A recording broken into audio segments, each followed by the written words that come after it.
பார்க்கிறவர்கள் கிறிஸ்துவை பார்க்கட்டும். ஆமென். இவர்களும் சபைக்கு போறாங்க, இவர்களும் ஞானஸ்நானம் எடுத்திருக்காங்க.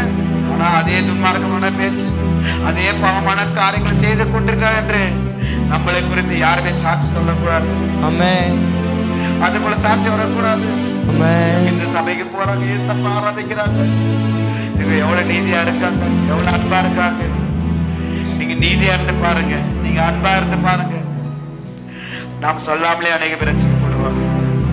பரிசுத்த ஆவியானவர் உங்களிடத்தில் வரும் பொழுது நீங்க சாட்சிகளா இருப்பீர்கள் தான் வேதம் சொல்லுகிறது. சாட்சி சொல்ல வேண்டிய அவசியம் இல்லை. நம்ம வாழ்க்கை சாட்சியாக இருக்கிறது.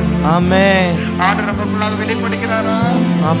ஆண்டவர் நம்ம குடும்பத்தை உலாவி கொண்டிருக்கிறாரா? நம்ம நெருக்கடி நேரத்தில் நம்மளுக்கு உதவி செய்கிறாரா?